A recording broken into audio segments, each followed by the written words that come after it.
In the heart of Africa, where legends are whispered through rivers and secrets sleep beneath the soil, one girl was born different. Her hair touched the earth. Her destiny touched the stars. This is the story of Adaora, the girl with the river hair. A tale of mystery, magic, and memory that will leave you breathless. If you're ready for a journey unlike any other, stay with me till the end. This story will change you. Don't forget to like, comment, and subscribe for more African storytelling magic. In the quiet village of Umuakala, nestled between whispering palm trees and the gentle flow of the Ease River, lived a girl with hair that reached the earth. Not just her back, not just her knees, the earth. Her name was Adaora. From the moment she was born, her hair grew like it was racing the wind, thick, black, and flowing like woven shadows. The villagers called it hair of the spirits, and warned their children not to touch it. They said if you cut it, the rain would fall for 7 days. They said if you braided it wrong, your dreams would turn into dust. But Adaora, she didn't know what to believe. She only knew 2 things for sure. 1. Her hair had a mind of its own. 2. People feared her for it. The sun rose slowly over Umuakala, lighting up the clay roofs and awakening the birds that always sang first in Adaora's compound. The scent of burning firewood drifted into the air as her mother stirred a pot of oji in the backyard kitchen. But Adaora didn't feel the warmth of the morning. Her head was heavy, not with sleep, but with hair. She sat in front of the wooden mirror her father had carved before he passed away, combing through her long, twisting strands. The hair stretched behind her like a river of black silk, weaving across the floor and curling under the bed. Her arms ached from the weight. She had tried once, just once, to cut it. She had been tired of the endless plaiting and whispers. She snuck into the storeroom and found her mother's rusty blade. With trembling hands, she raised it to the thick mass behind her. But just as the metal touched the strands, the blade snapped in half. And she heard something. A whisper. A breath. A voice. Do not break the chain. She ran out screaming, and for 2 weeks, her dreams were haunted by shadows and a river that kept chasing her.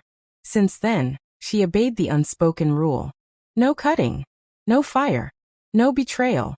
On market days, Adaora wrapped her hair 3 times around her head, forming a massive crown, then secured it with thick fabric. Still people stared. Mama, see that girl's hair? That's Adaora. Her hair is longer than a goat rope. She don't talk too much. They say she was born during a moon eclipse. Adaora kept walking chin high, but her heart thudded. She hated the way they stared, like she was an animal in a shrine. She turned into the yam section and began selecting the best ones for her mother. Then she saw him. A boy about her age. Tall. Lean.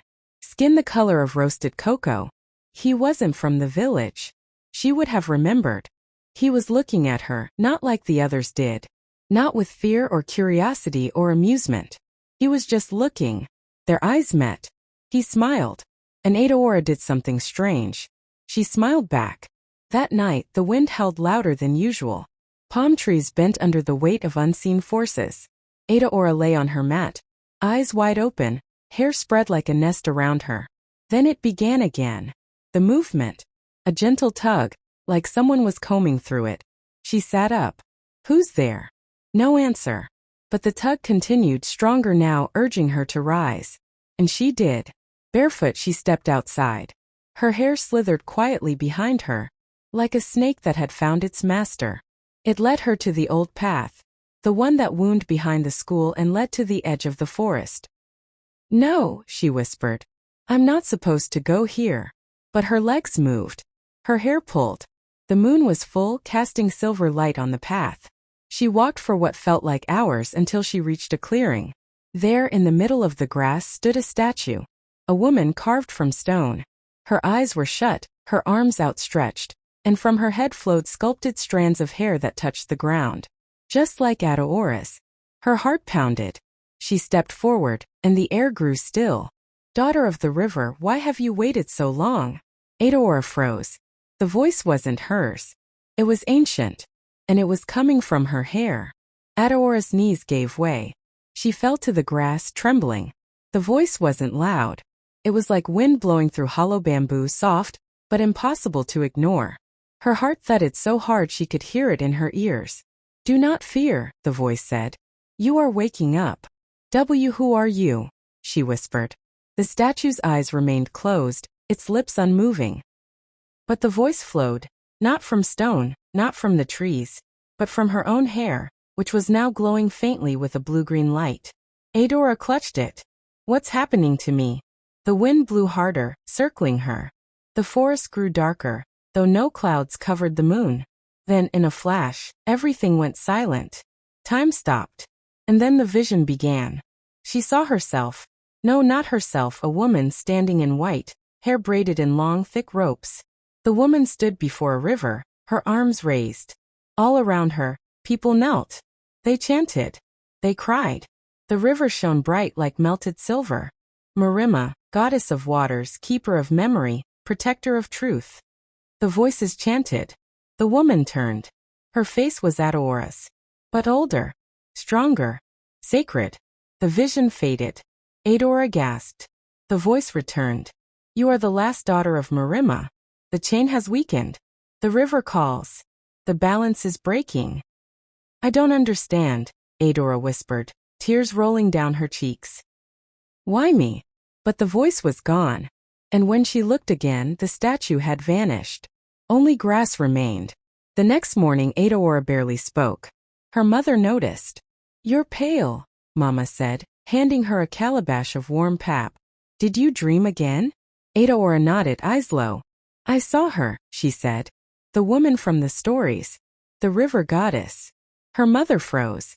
Just for a second. Then she quickly looked away. "That's just tales from old women," Mama muttered. "But you told me them," Adaora said softly. "You said our family was once chosen." Mama sigid. "It's better not to stir spirits that want to sleep. Eat your food." But Adaora had tasted truth. And truth never left your tongue once it touched it. She waited until her mother left for the stream, then rushed to her grandmother's room. Grandma Ichi was blind, but her other senses were sharper than knives. "I knew you would come," Grandma said before Adaora even spoke. Adaora knelt before her. "I need to know the truth." The old woman touched Adaora's hair with trembling fingers. "You carry what we buried, child. What we tried to forget. Why? Because we feared the curse. The fire. The war. Your great-grandmother was the last river priestess. She sealed the shrine and hid the path, hoping the world would forget. But why me?" "Because you were born when the river bled," Grandma whispered. "You carry her soul." Adaora's breath caught. "Then what am I supposed to do? Find the mirror pool. Wake the river. The truth will find you." That evening, Adaora returned to the market. Not to shop, but to search. The boy was there again. This time he was drawing something in the sand with a stick. She watched from a distance, unsure why her feet wouldn't move closer. As if sensing her, he looked up. "You again," he said, smiling. "The girl with the river crown." She didn't smile this time. "Who are you?" "My name's Toba," he said. "I'm visiting from Ifwara. My father is the one building the new roads." Adaora's chest tightened. She had heard the elders arguing about it. A construction crew had begun digging close to the edge of the sacred forest. They said a warehouse would be built beside the stream. "You shouldn't be here," she said, suddenly angry. "I'm not like them," Toba replied. I saw something too." Adaora paused. "What do you mean?" "I've seen you in my dreams," he said quietly. "Standing in water. Your hair glowing like a storm." Adaora stared. Was she alone in this? Or was he part of it? The forest was no place for a girl alone at dusk. But Adaora wasn't just any girl, not anymore. The map had formed on her skin the moment she dipped her hands into river water that morning. Thin glowing lines like roots, etched across her palms. When she held her hands toward the forest, the lines glowed brighter. And her hair? It followed. She followed it. Deeper. The birds grew silent. The path narrowed. Trees leaned in as if listening. And then suddenly she found it. The pool. It wasn't large. More like a stone bowl filled with still water. So still, it reflected everything above it like a mirror. Adaora knelt beside it. Her reflection looked back at her. But something was off. The water shimmered. Her hair in the reflection moved, braiding itself slowly, deliberately. Then her reflection whispered, "Do you want to see everything?" Adaora nodded. The pool pulsed, and the vision dragged her under. She fell through darkness, then light. Memories not her own flooded in like a crashing wave. She saw a village burning. Women with long hair singing prayers, their strands twirling like whips of light. She saw invaders, men with fire sticks and metal teeth, burning shrines, cutting hair. The river turned red. A woman tall and radiant stood in front of the flames. Let the river sleep. Let the memory pass through blood. She plunged a knife into her chest, and the strands of her hair wrapped around the sky. The image shattered. Adaora was thrown back onto the forest floor, gasping, wet, trembling. She understood now. She was not just Adaora. She was the vessel of memory, descendant of the river priestess, the one chosen to reawaken the balance. She didn't go home that night. Instead, she walked to the edge of the village, where the outsiders were digging. Machines growled like hungry beasts. Lights buzzed. Smoke filled the air. And the river, once wide and proud, was now a thin, choking stream. Adaora stood before the machines. Toba found her there, eyes wide. "You shouldn't be here," he said. "They'll arrest you." "No," she said. "They should fear me." She stepped into the stream. The water glowed. Her hair, now soaked, began to rise. Slowly, powerfully, like a creature waking from slumber. One of the men shouted, "Hey, get away from." But it was too late. A burst of wind tore through the machines. Lights shattered. Smoke spiraled into the air.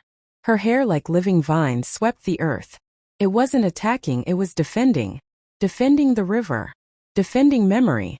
Toba shielded his eyes. When it was over, silence reigned. The river sparkled. And Adaora's hair fell gently down her back, steaming slightly in the moonlight. They brought her before the village council at dawn. Elders sat on carved stools beneath the irako tree. Their eyes were heavy with fear, not wisdom. Chief Omenka, whose gray beard touched his chest, spoke first. "You tampered with sacred lands," he said.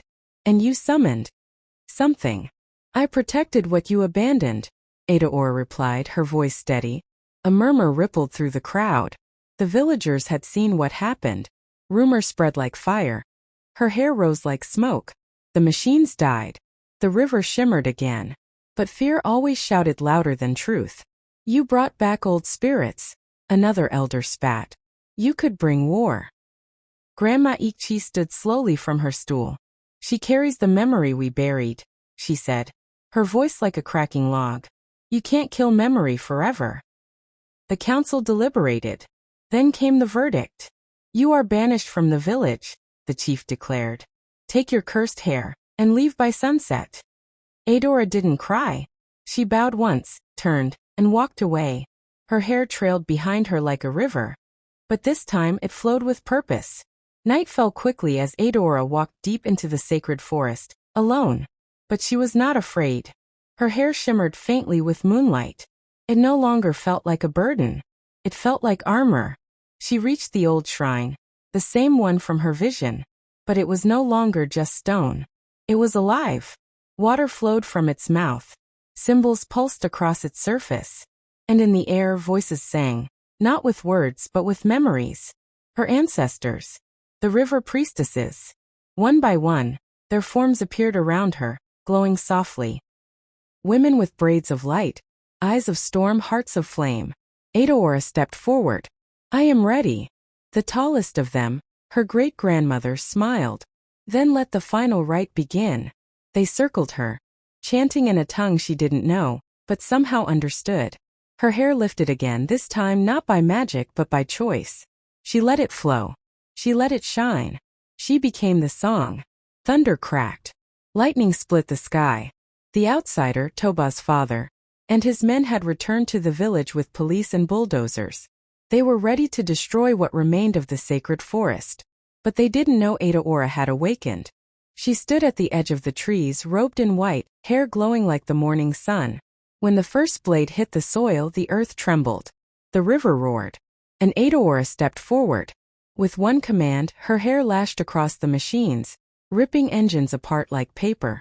Rain began to fall. Heavy. Sacred. Then she spoke. Not with her voice, but with the voice of the river itself. You have trespassed. The men fell to their knees. Some fled. Toba's father stood still, ashamed. Toba appeared beside her. You're not cursed, he said. You're chosen. She didn't smile, but her eyes gleamed with power. As the rain fell harder, the villagers gathered behind her. The council watched as the sacred river swelled back to life. It was no longer just a river. It was hers. The rain cleansed everything. The trees sparkled. The river danced. Even the air smelled different, older, wiser. Adaora stood at the river's edge as the villagers approached slowly. Some came with shame in their eyes.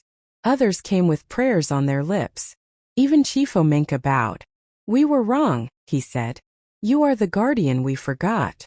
Adaora said nothing at first. Her heart was full of joy, of pain, of power. Finally she spoke. I am not the same girl you feared, she said. But I am still your daughter. An elder woman stepped forward with a bowl of white chalk.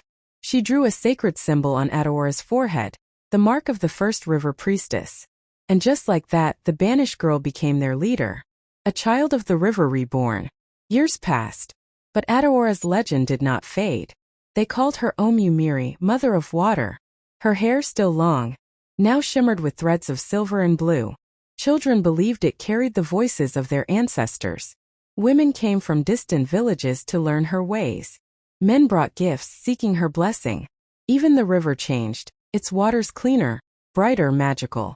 Toba remained by her side, now a guardian of the sacred forest. He built a center for healing, for learning, for remembering. But Adaora remained the heart. She no longer feared her gift. She was her gift. At the edge of the village, beneath the sacred Irako tree, sat a little girl with thick coils of hair trailing behind her. She looked up at Adaora, eyes wide. Is it true that your hair saved the village? Adaora smiled, kneeling beside her. No, she said gently. The river saved the village. I just remembered how to listen. The child giggled. Will my hair talk to me too one day? Adaora's smile deepened. If you're patient and kind and brave, yes. It might even sing.